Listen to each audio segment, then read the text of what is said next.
Hello and welcome back. My name is Soumya Uma. I work as Assistant Professor in Maharashtra National Law University, Mumbai.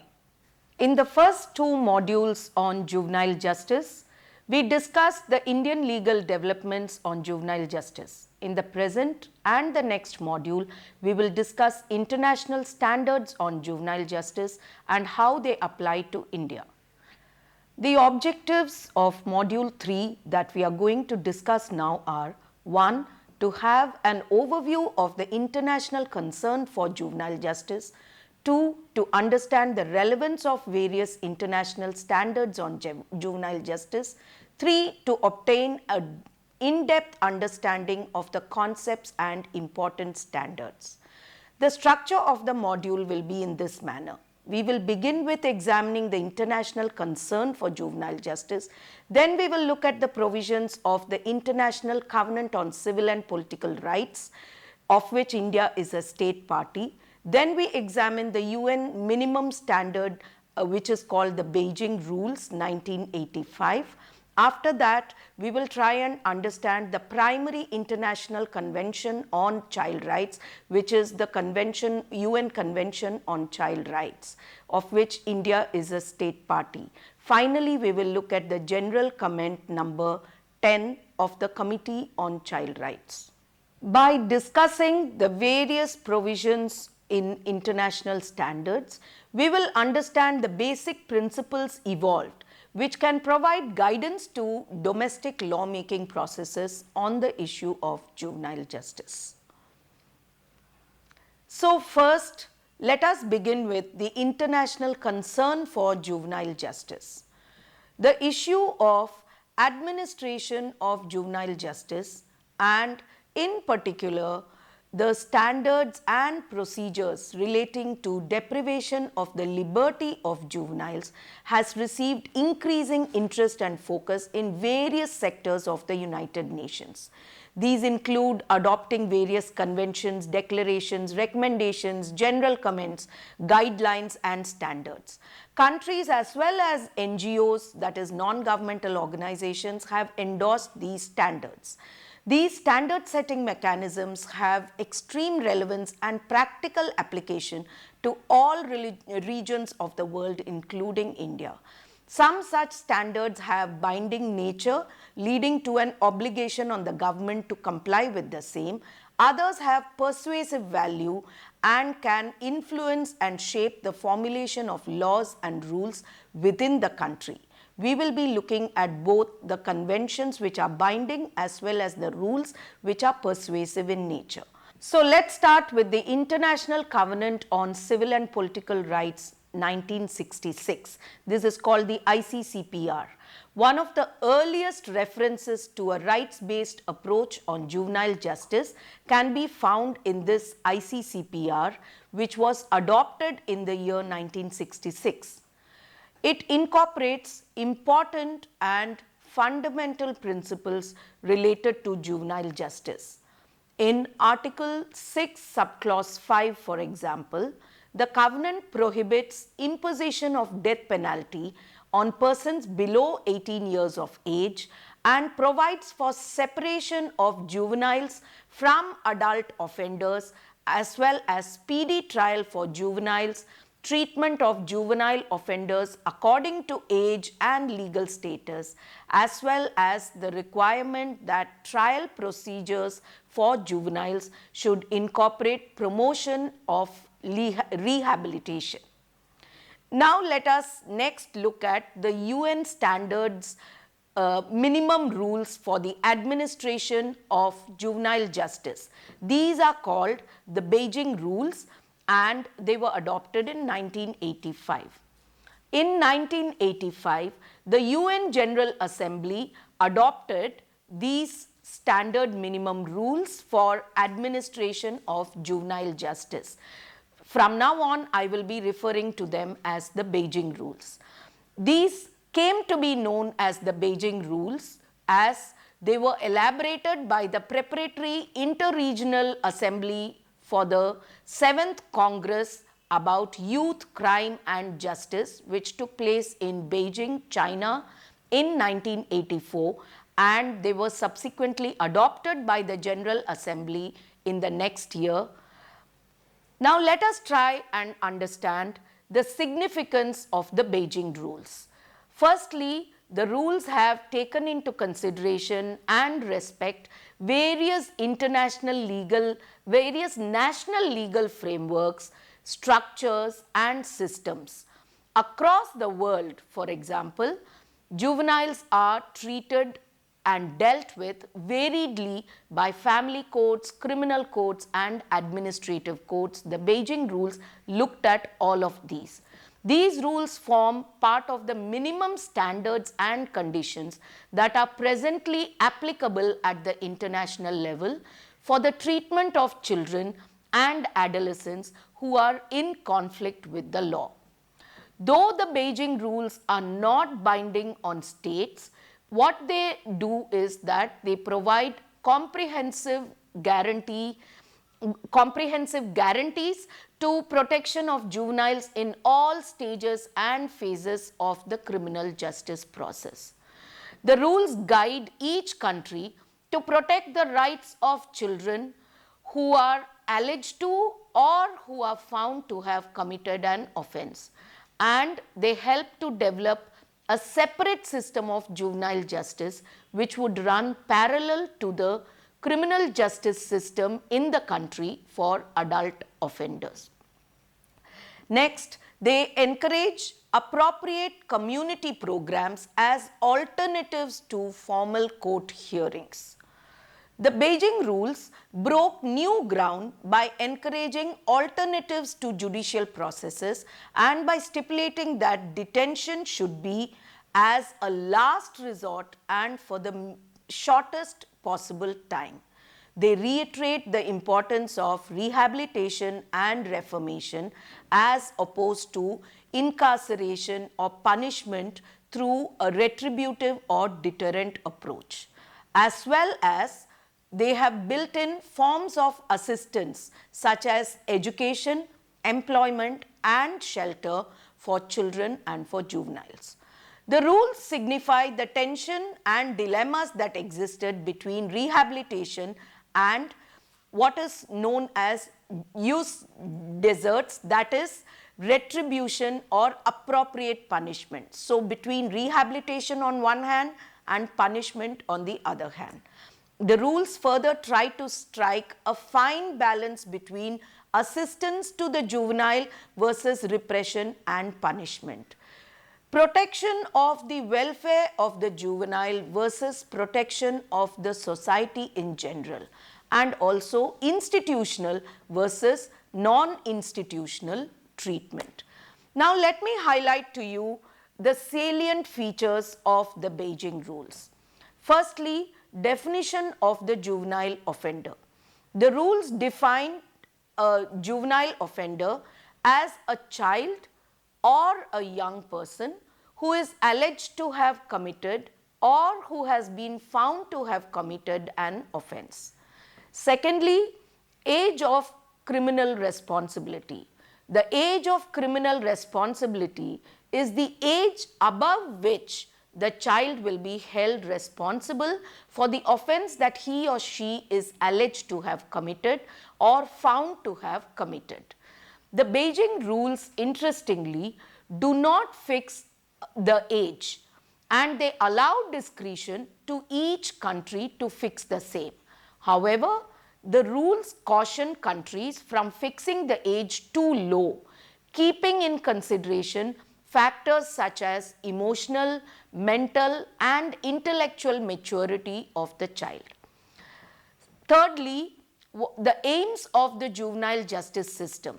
The rules state twofold aims. Firstly, promoting the welfare of juveniles, and secondly, encouraging states to respond to juvenile delinquents in a manner that is proportional to the offense committed as well as the context in which the juvenile committed the same. The first aspect indicates a welfare-based as opposed to a rights-based approach. We discussed these two approaches in the last module. The second aspect deals with what is known as the principle of proportionality. This principle is used to curb the use of excessive criminal and punitive sanctions against children. What the Beijing rules also deal with is the scope of discretion. Personnel associated with the juvenile justice system enjoy wide discretion during all the phases of administration of juvenile justice. These phases include investigation, prosecution, adjudication, and thereafter.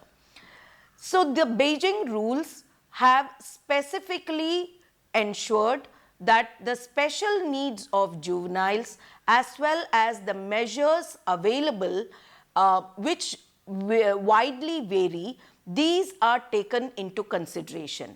In this context, the Beijing rules emphasize sufficient accountability of the actors involved and specific and special qualifications, including training of the personnel who exercise such discretion.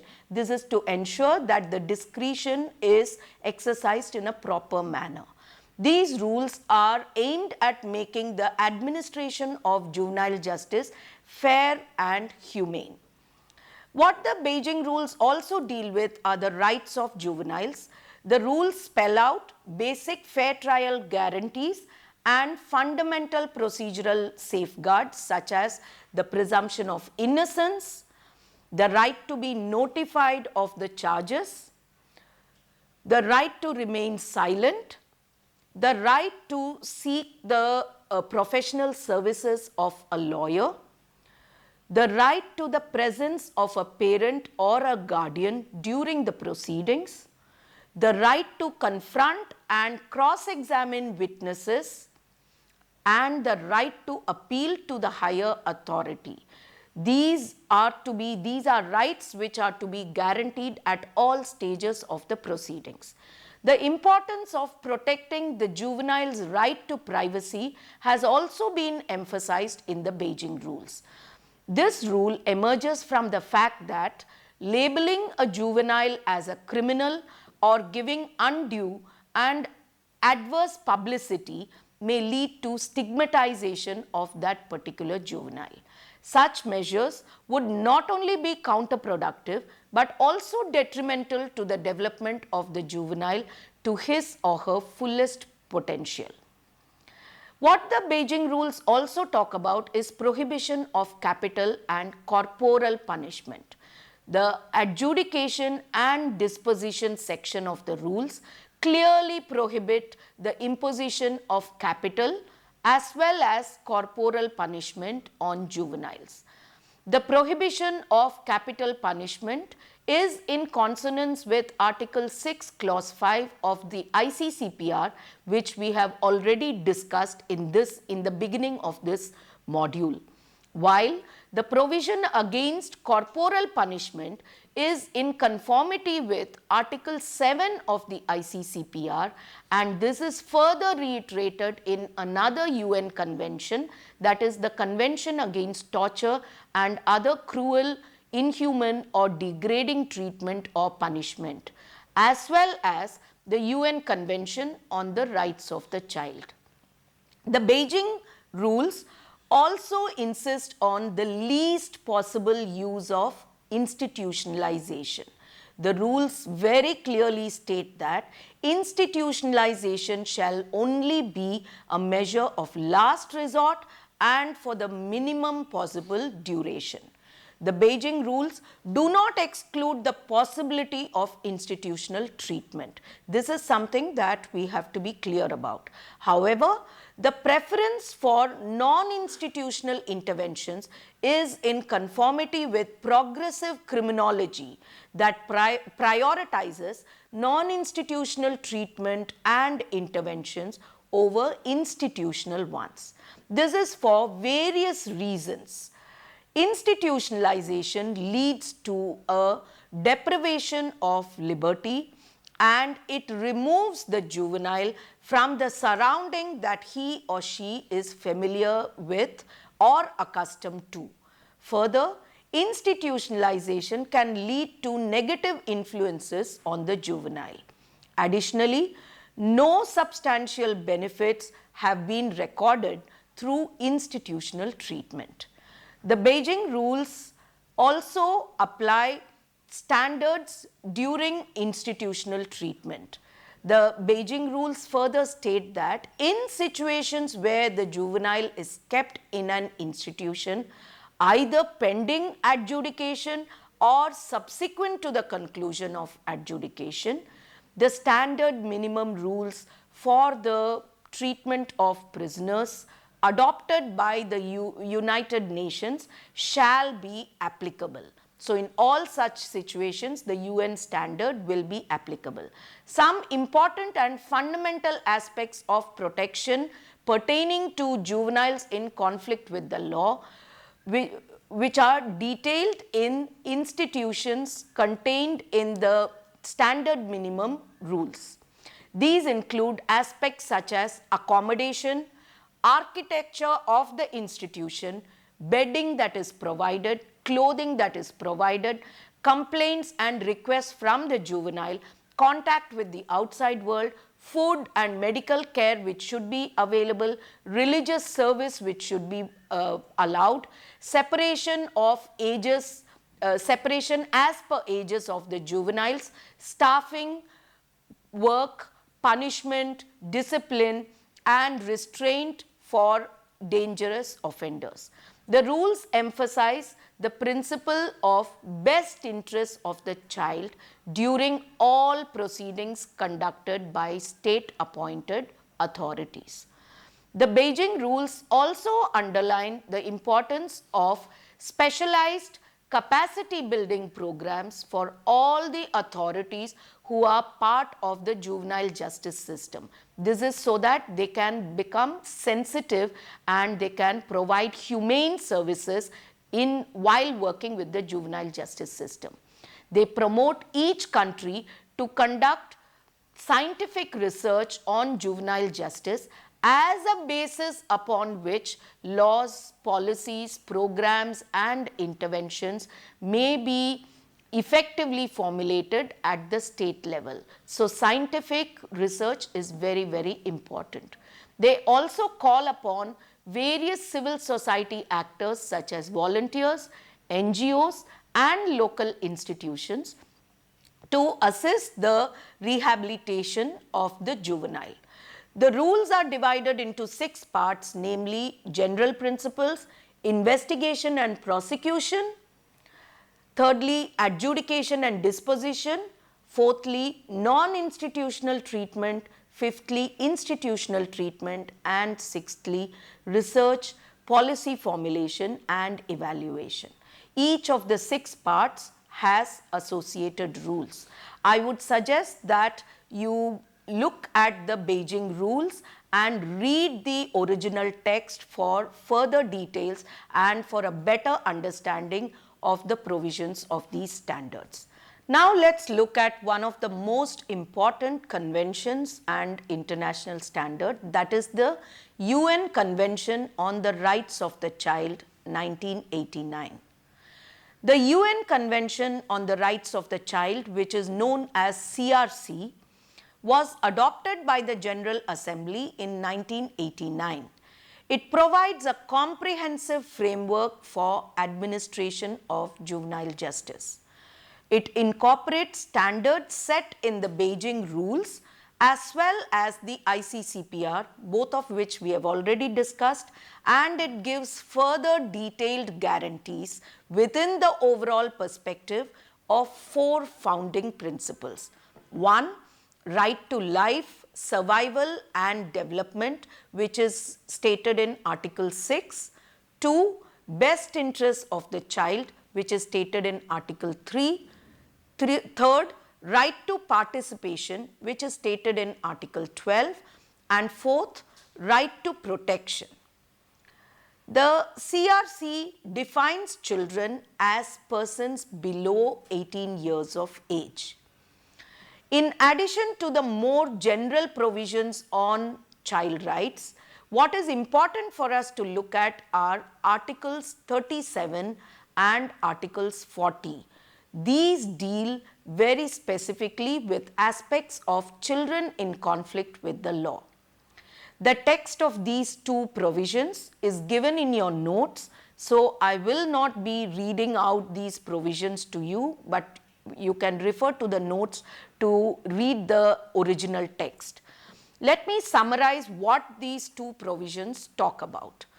Article 37 reiterates the principle that children cannot be arrested, detained, or imprisoned without warrant, that governments are under an obligation to ensure that children who are in conflict with the law are not subjected to torture or other inhumane forms of treatment or punishment.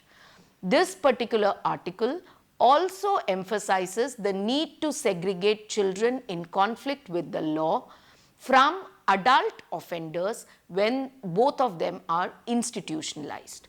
Other basic rights such as the right to remain in contact with their families, the right to have a lawyer, the right to appeal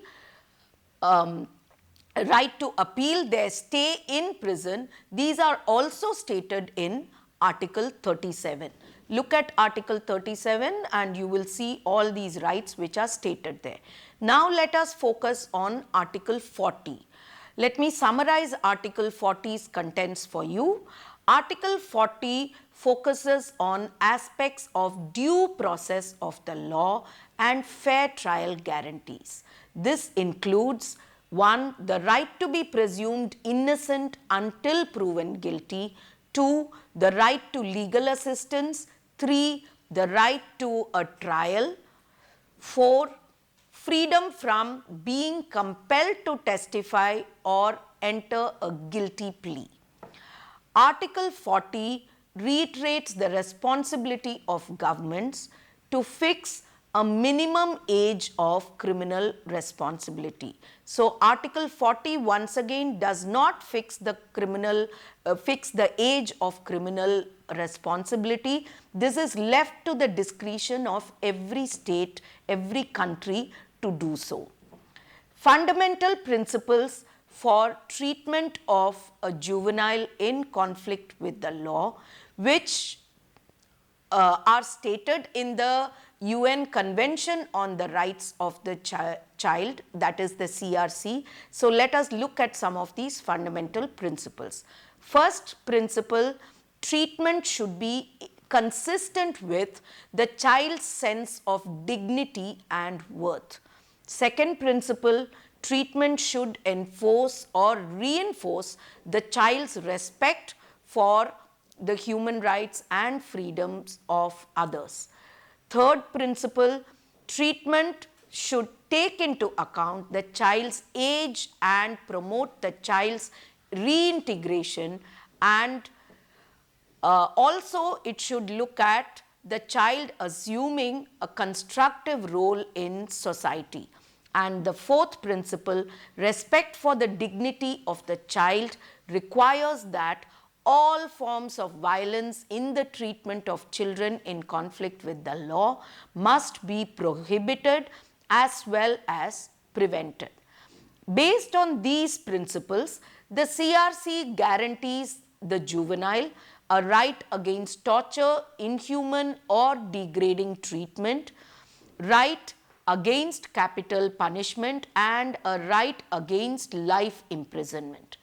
It prohibits unlawful arrest and arbitrary deprivation of liberty of juveniles, reiterating the standards which have already been set by the Beijing rules that imprisonment should be as a last resort and for the shortest possible period of time. Various conditions have been laid down related to arrest, detention and imprisonment, including separation from adult offenders while in custody, access to legal assistance, speedy trial and right to remain in contact with the family. The CRC also provides alternative measures to judicial proceedings for juveniles who violate criminal law. It calls upon states to establish and promote distinctive juvenile justice mechanisms with a special and specific emphasis on positive rather than punitive aims. This includes institutional care for rehabilitation and reintegration in society. This is again a difference between the approach to juvenile justice and the approach to criminal justice that is available for adults. Here the focus is very specifically on rehabilitation and reintegration into society. In addition to the rights of children in conflict with the law, the CRC in Article 39 also addresses issues of children who are victims of neglect, abuse and exploitation, and their rehabilitation and reintegration with mainstream society.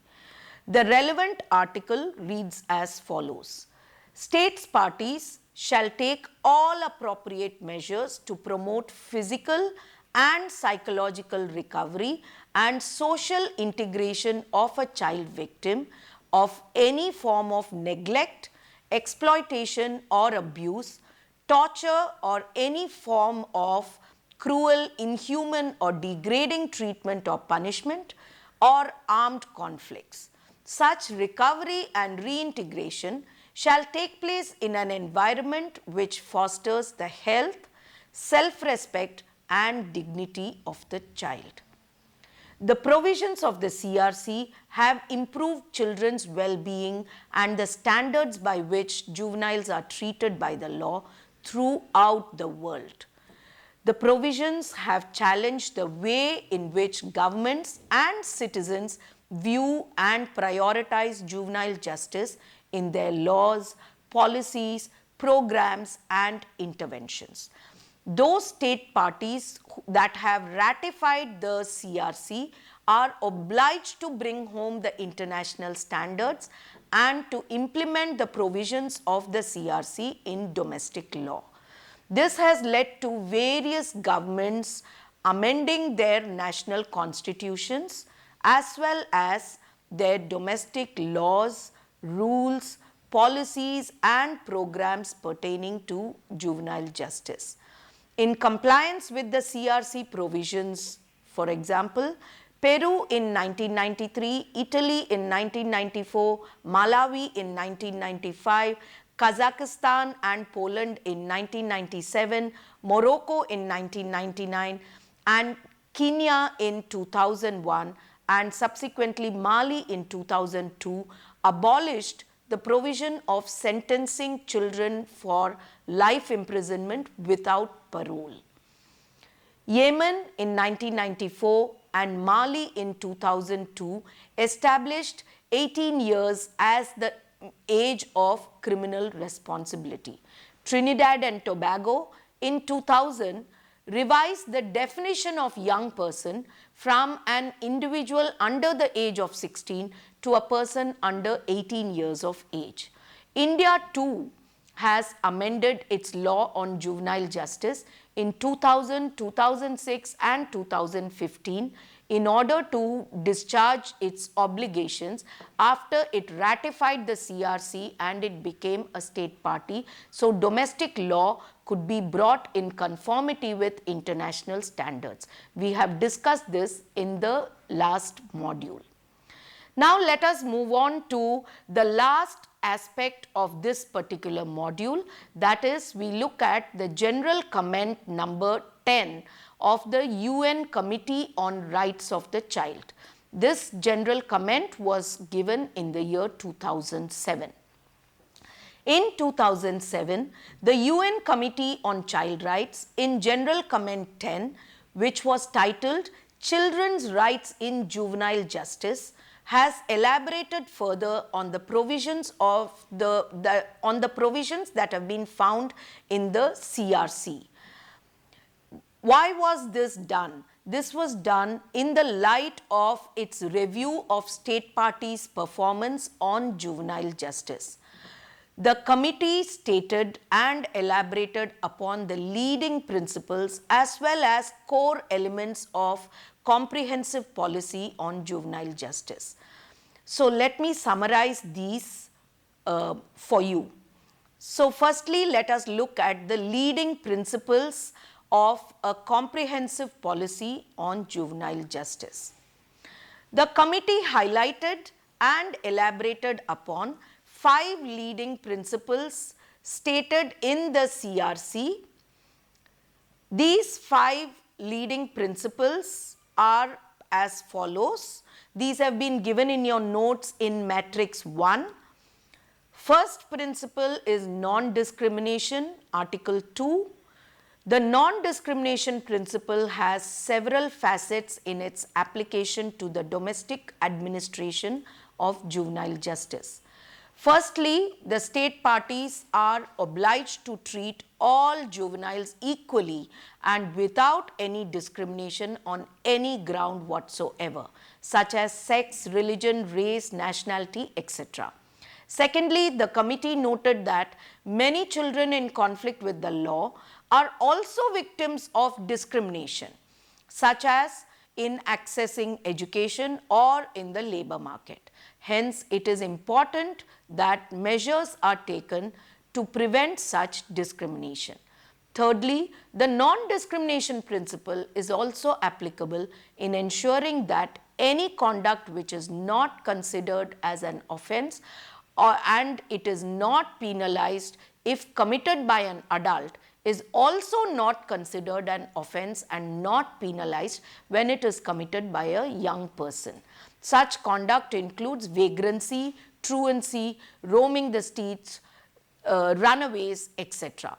Since such behavior is often a result of psychological or socio-economic problems, the committee suggests that criminalization would not be a useful approach. Second principle, best interest of the child. This is enshrined in Article 3. This principle is arguably the most important principle in relation to child rights. The committee explained this in the context of juvenile justice in the following words. It said, in all decisions taken within the context of the administration of juvenile justice, the best interest of the child should be a primary consideration. Children differ from adults in their physical and psychological development and in their emotional and educational needs.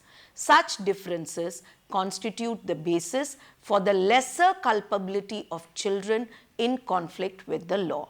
These and other differences are the reasons for a separate juvenile justice system, and this is why a different kind of treatment is required for children.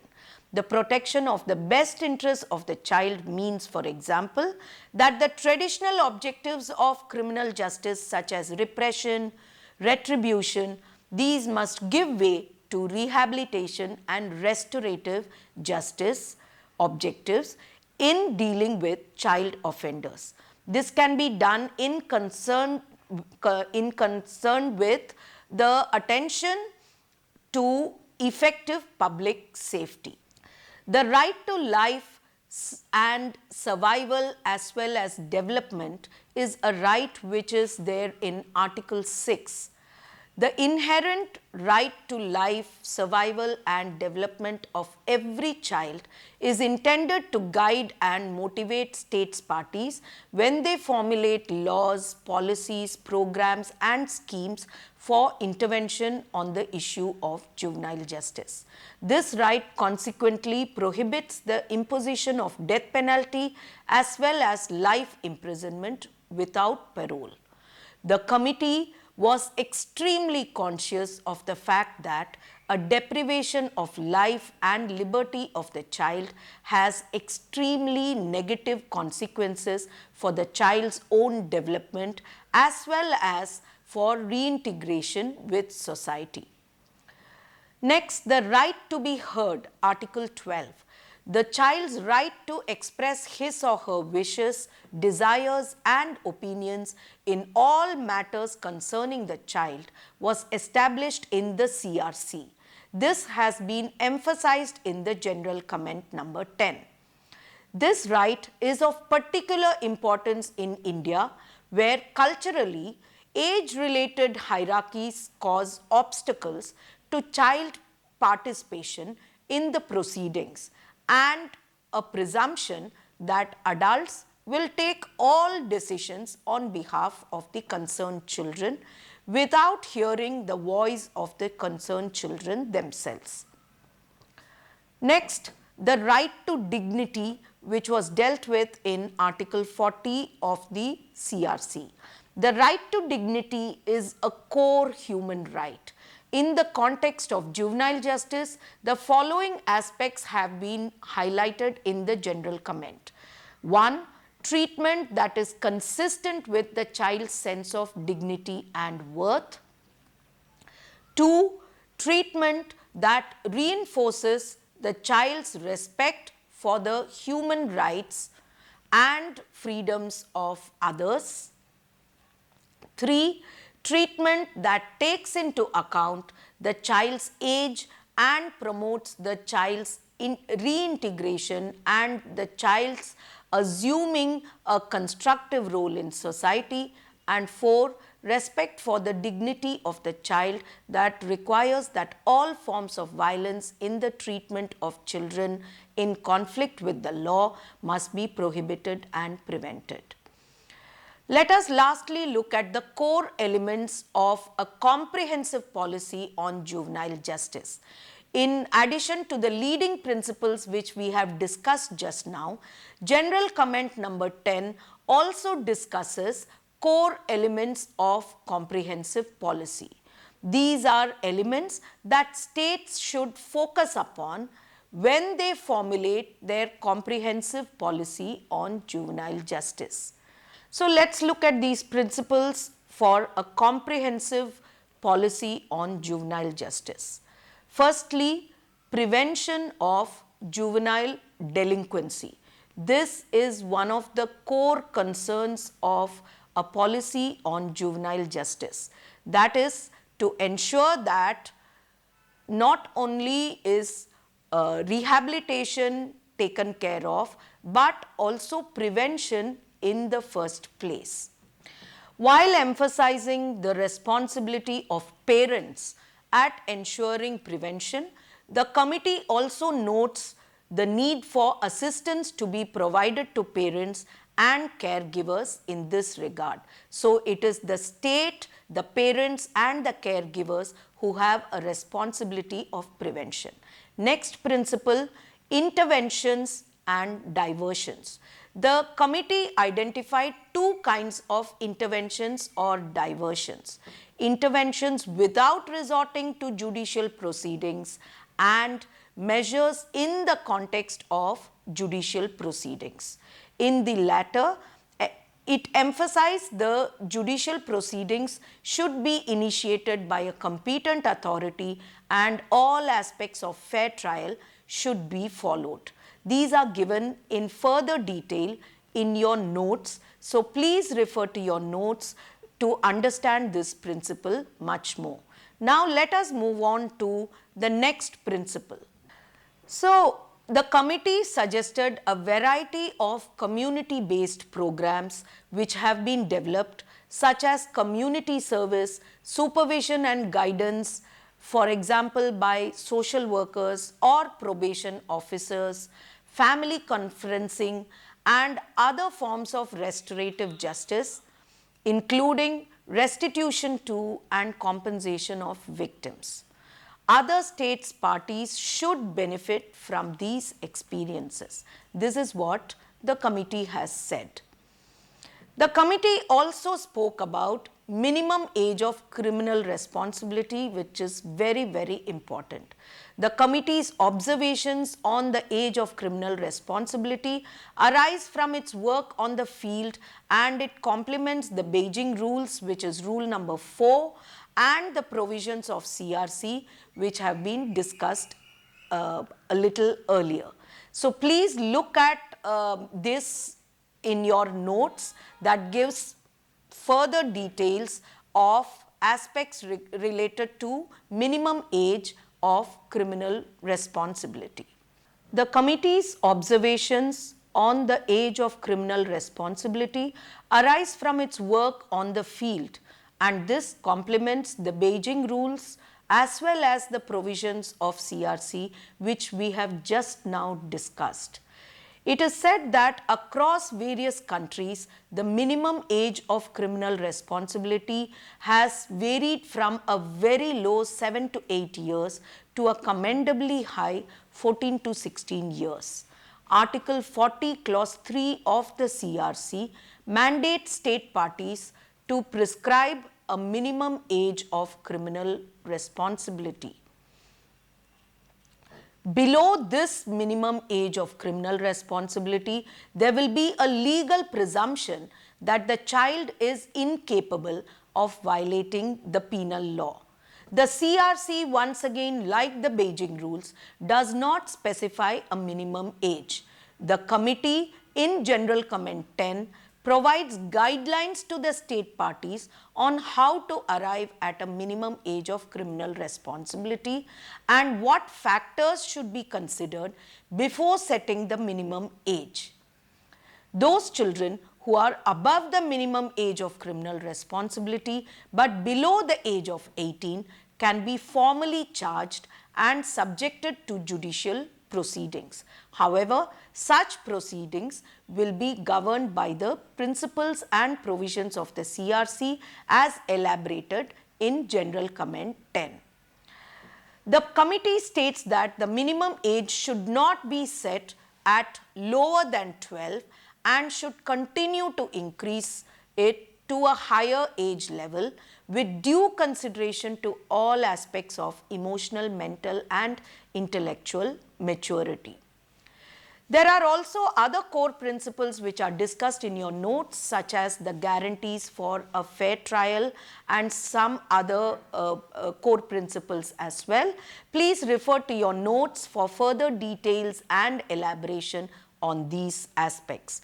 With this, we come to the end of module number 3, which is on international standards relating to juvenile justice. As I have said in the past modules, this particular discussion that we have had is only a small overview.